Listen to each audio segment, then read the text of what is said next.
جی، اور جو آپ کے بعد آئے ہیں وہ تو ماشاءاللہ وہ تو پہلے اس کام کے کاریگر ہیں کہ انہوں نے سب کچھ اپنے بس میں کرنا شروع کر دیا ہے کہ ابھی جو کل کی رپورٹ ہے میرا ووٹ اٹھا کر انہوں نے 2-3 حلقے پیچھے ڈال دیے، یعنی کہ یہ ابھی سے ریگنگ شروع ہو گئی ہے۔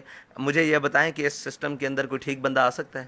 جنہوں نے آتے ساتھ یہ میرا ذاتی ووٹ میں نے چیک کیا ہے، ابھی پرسوں چیک کیا ہے کہ میرا ووٹ جو ہے انہوں نے اٹھا کے 2-3 حلقے، پھر میں نے باقی لوگوں کو چیک کرائے، جتنے ہمارے قریبی لوگ تھے ان سب کے ووٹ اٹھا کر 2-3 حلقوں، میں رہنے والا اس علاقے کا ہوں، میرا ووٹ اٹھا کر وہاں پارٹی کے سربراہ ہیں، یعنی کہ جو اتنے کاریگر ہیں، ہاتھ کی صفائی ان کی اتنی، آپ ان کفن چوروں سے کیا امید ہے؟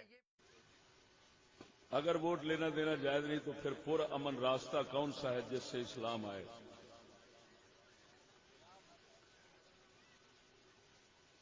ادھر دیکھو، پرامن طریقے سے کوئی حکومت قائم نہیں ہوتی، اسلام کی تو دور رہی۔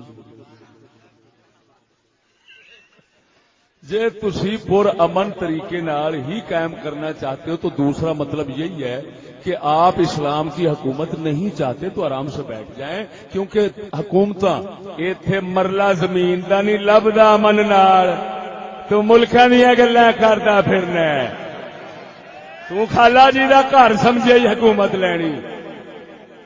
قلم ایسی کوئی دنیا نہیں افلاک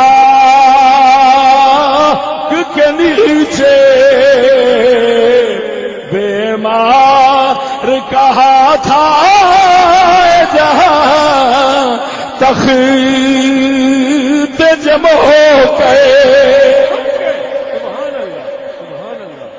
اسلام کہتا ہے اگر تمہیں طاقت نہیں اسلام کی حکومت قائم کرنے کی تو امن سے چپ کر کے صبر سے رہو، اللہ تمہیں کوئی عذاب نہیں دے گا کیونکہ تم مجبور ہو۔ حالت اضطرار میں جو ہوتا ہے اس کو عذاب نہیں ہوتا، چاہے حرام بھی کھا لیتا ہے، اس سے مطالبہ نہیں، مسلمان سے اس وقت مطالبہ ہے جب تو طاقت بھی رکھتا ہے قائم کرنے کی، پھر کیوں نہیں کرتا؟ تو میرے بھائی، ہم ایسا کوئی طریقہ اختیار نہیں کر سکتے جس سے خود ہم گستاخ بن جائیں۔ بات نہیں سمجھے؟ اس میرے دوست نے اتنا نہیں غور کیا کہ میں نے کتنا عظیم بات کہی۔ وہ گستاخ رسول کے ساتھ جب تم ووٹ لڑنا چاہتے ہو، ادھر کہتے ہو یہ گستاخ ہیں، ادھر ووٹ لڑتے ہو، اس کا مطلب یہ نکلا تم نے یہ تسلیم کیا ہے کہ 5 سال گستاخی کا حق اس کو مل جائے گا بشرطے کہ جیت جائے۔ اس کا جواب دے دو، بات ختم۔ آپ اسلام لانا چاہتے ہیں نا، اپنا ایمان تو نہیں گنوانا چاہتے، تو جس طریقے سے ایمان ہی جاتا رہے اسلام کون سا آئے گا؟ اور میں لکھ دیتا ہوں، سیانے آندے نے جدے جمنے یاد ہونے وہ دند نہیں ویکھی دے، میں ہنے دس دینا جتنا گنے۔ سبحان اللہ،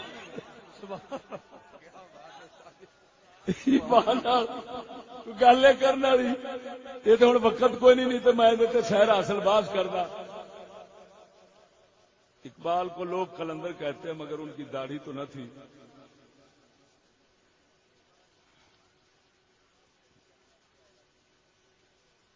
گل ابھی قلندر ہی کہندے نے نا، بہت اچھا لکھا ہے۔ اقبال کو قلندر کہتے ہیں، اور قلندر جڑا ہے نا اس لیے بنتا ہے جس لیے آدت ڈگیاں چبیاں کرے، جی سیدھا رہے تو قلندر نہیں ہوتا۔ وہ راز سن حضرت ابو طالب کو رضی اللہ عنہ کہہ سکتے ہیں کہ نہیں؟ جو ابو طالب کے ایمان کے قائل ہیں وہ کہہ سکتے ہیں، وہ ہمارے بعض امام لوگ بھی ہیں، لیکن ہمارے محققین کا مذہب یہی ہے، ائمہ فقہا مجتہدین کا، کہ ایمان ان کا ثابت